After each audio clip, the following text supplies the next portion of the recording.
Hi guys, and welcome back to the world of 28mm. Just like to first of all say welcome to all my new subscribers. Thank you for subscribing, and of course let's not forget all my current subscribers. So thank you all for joining me on my terrain rambles. So this week, actually a bit of context first, I've been playing a lot of Test of Honor, as some of you may know. For those that don't, I am. So this week's going to be Test of Honor themed, and we're going to make some defensive walls, should we call them. Alright, so let's head down to the table and we'll crack on. So first of all, we need to measure out our wall. Now the dimensions are going to be 5 centimeters high, 10 centimeters in length, and then I'm using 5mm foam board, but I would recommend using 10. Now you'll see in this video that I will glue the two 5mm pieces together, but I find 10mm is quite a happy medium for the thickness of the walls. So I'm just using my straight edge here to make sure all the lines are straight, even though I don't think they were in the long run. So we're just going to cut out the foam now using a hot wire cutter. You can just use a normal knife, to be fair. I don't know why I used a hot wire cutter on this. Would have probably been quicker just using a craft knife. It's important to remember when you're doing very square objects that have a bit of sandpaper to hand. Sometimes if you're using the hot wire cutter, sometimes you get a bit of a wiggle in the foam. So just make sure that you have a bit of sandpaper to level out that edge. So you can see now I'm just cutting out the second, sort of the back half of the wall or whatever, to stick the two pieces together. So that will leave us with a 10mm thick, nice base for our wall. As you can see, I'm using the Gorilla Glue. Gives you a nice, good, strong hold.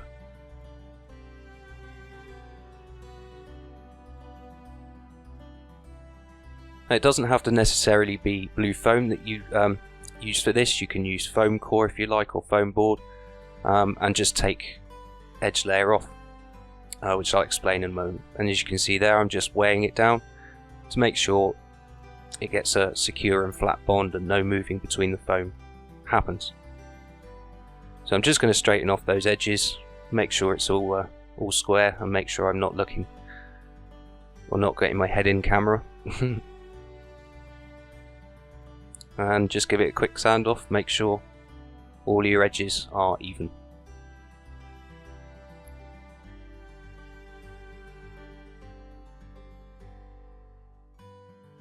Okay, so next up we've got to put the bricks in. You want to measure up 1.5 centimeters from the base, and just put a quick little mark there with your pen, and then repeat the same procedure on the other side. This will just make sure that you get a nice straight uniformed line, which you find a lot of Japanese architecture. It is some of it is very sort of too perfect. They're very efficient in their building. So anyway, we're just drawing a straight line across now, and this will say where the bricks are. So the thinner bricks that you see me doing now, they are, I believe they were 2mm. Yeah, 2mm. And we're going to do 3 lines. So we're going to do one from the bottom that's roughly 2mm up. We're going to do one from our original line, as you can see there, 2mm down. And then we're just going to draw in some bricks. If you want to see how to engrave blue foam, the details behind it, then check out my other video of making cobblestone roads or making simple stone walls, and that will give you the information about inscribing onto blue foam. As I was saying earlier, you don't have to use blue foam for this. I just prefer it because it takes engraving quite well, but you can use foam core. What I would advise doing for the bricks at the bottom is to just wet the foam core where you've marked out where the bricks are going to be, and then peel off the paper so you can engrave onto the foam in the middle. So next up, we're going to add a little bit of texture to the wall. This will just make it look that little bit more realistic when we paint it up. So I'm just taking some normal poly filler from B&Q. You can pick it up from any hardware store. And I'm giving it a very thin layer, and I mean very thin layer. It's basically to fill up all the pores in the blue foam, and to, as I say, add a bit of texture. So do it very thinly. Use a piece of bit of water on the end of your finger and just smooth it out. And then once that's done, stipple the edge with a dry finger. Just tap it as you saw me do there, just tap it so you create a stipple. If you get any polyfiller left over in the bricks, you can just take a toothpick and draw it back out. So now we're making the roof, I guess. So as a substructure, we're just using a bit of cardstock. This was, I think I cut this off a old cereal box. Okay, so you want to get your hot glue gun now, and once you've scored the middle of the card to make that sort of pyramid shape. I think I'm actually waiting for my hot glue gun to heat up here. But once you're happy with it and you're happy with the placement each side, just put a nice thick layer of hot glue down the middle. If you're using a high temperature hot glue gun, then give it a few seconds to cool down first, because it will melt the blue foam. I've kind of, what I did with my hot glue gun, I didn't let it properly heat up, I just let it heat up a bit. But as you can see there, it creates a nice strong bond. Just don't use your glue too hot. And then just to finish it off, to fill up those end gaps, we're just going to put the nozzle of the glue gun in there and just pump it full. Don't pump it too much, it's literally just to seal up those end bits so that you can't see inside the cardboard.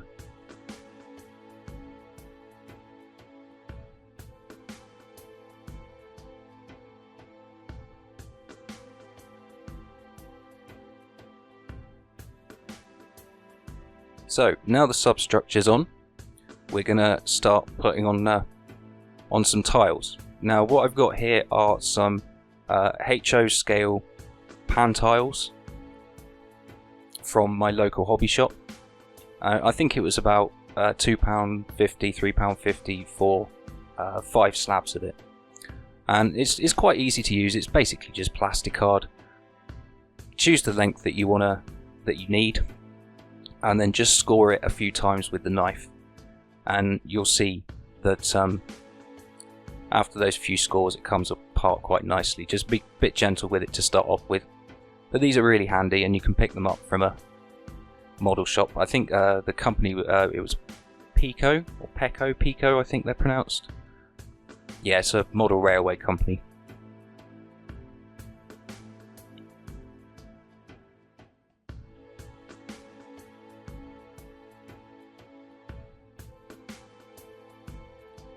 So we've got the length that we need now. Not the length, sorry, the width. I don't know, basically it's too long for the roofing tile, so I'm just going to go back in with my knife. I've pre-measured it up against the cardstock so I know where I'm cutting. We're going to peel that away and then dry fit it again just to make sure that it fits properly. Once you're happy, just grab your hot glue gun and stick them down.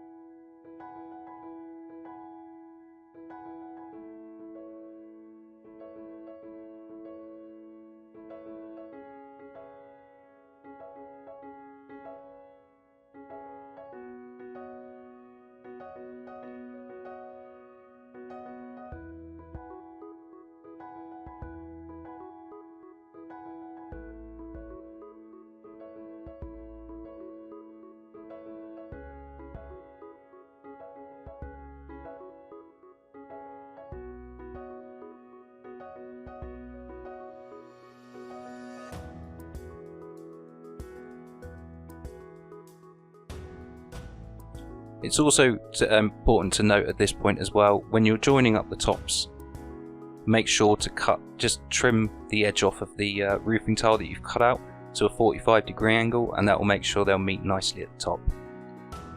So here I'm just making a quick base for it. The important part to the base is because I'm making this to be part of a set, so they're going to be scattered terrain on the board. So you want a little lip at the front and the back of the wall, but don't put any lips poking out from the sides of the wall, because then if you put it up against another one they won't actually meet in the middle and there'll be a horrible gap, and yeah, it just won't look very good. So make sure that the length of the base is the same length as the wall, and just leave it. As you can see there, I've left a lip of about 1 or 2 mil on each side of the wall, and it just adds for stability. So now we're going to paint it up.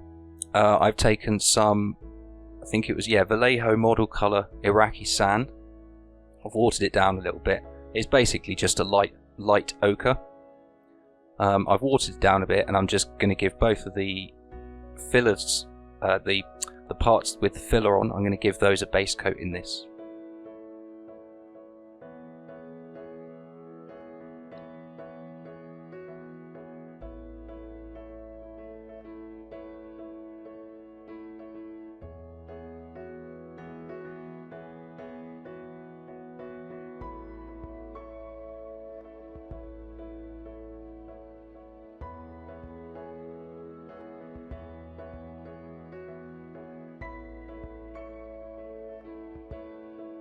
What I enjoyed making about this wall, as I was making it, I was obviously intending it for it to be 4 tests of honour. But the further I got in, I started thinking, actually, do you know, these could be used for quite a few things. You could use some scatter for maybe dungeons, D&D, or as I said, I'm using them for tests of honour. I believe there's a new game coming out called Gangs of Rome, and these walls do have a very similar look to a sort of a Roman, I'm not sure what to call them, defensive walls, because they're not fort walls, that's for sure. You know, they're very large when you put them next to a model. And yeah, I think they'd fit into a Roman setting as well.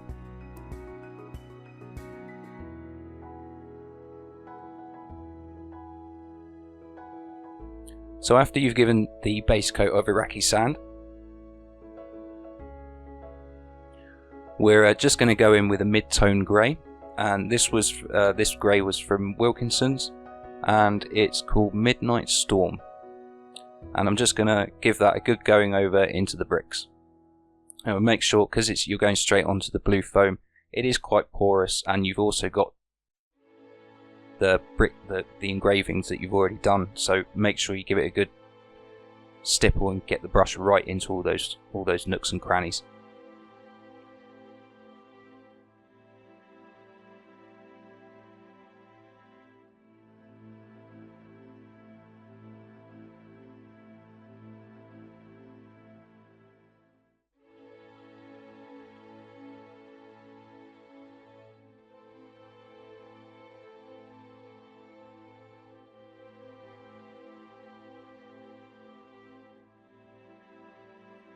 You may well find that you may need more than one coat, but just don't go too heavy because you don't want to break up those nice bricks that you've done.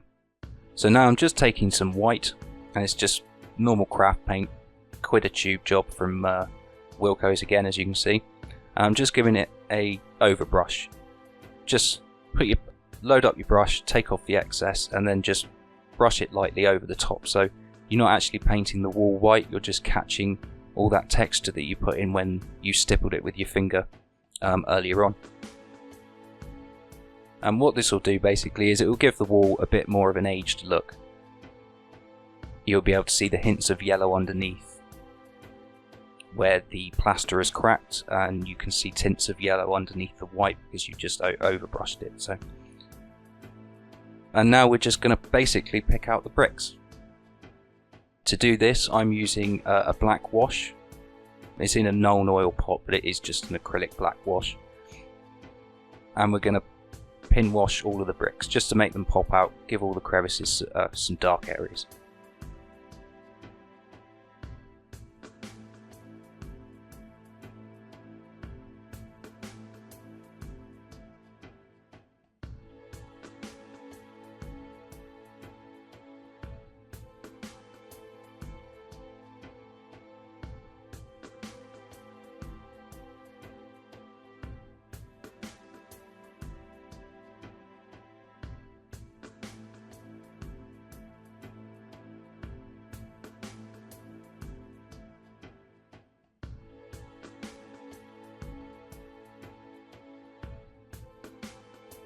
You could potentially do this part with do a black undercoat first and then dry brush the grey. I just find it takes a lot of dry brushes of grey to conquer that black underneath.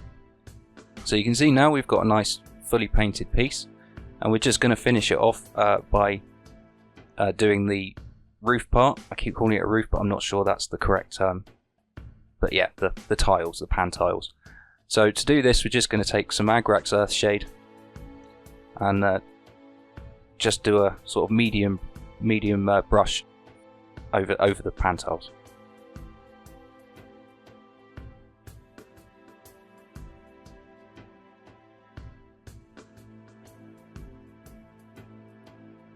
So now all that's dry, we're going to come in now with another tester pot of house paint. That was from B&Q, I believe, and it's just terracotta. It's just called terracotta. And we're going to give it a very light dry brush over the tops, just to pick out those pan tiles again. You may find that with the dry brushing that it's not going to go on in one coat, so you know, be patient and just go with it. I've been rather lucky because I'm working under a daylight bulb and I've had the heating on because it's been so cold down here that the dry brushes, they dry within about 5 minutes. So as soon as you've done one side and once you've done the other, you can go back to the first again. So once you're happy with the roof, the last little bit is just to put a bit of flock onto the base. Now I'm not doing anything special like I usually do in my as you've seen in my flocking videos. I'm literally just going to get a bowl of scrap there, as you can see, and just throw it on. It's literally just to blend it into the board.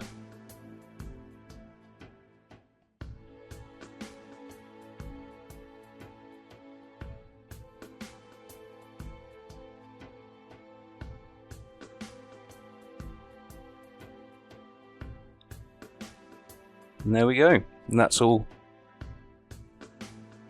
looking, when you're happy with that and you've got the flock down. As I said, it was scrap, so I had to pick a few dog hairs out. But that's all done.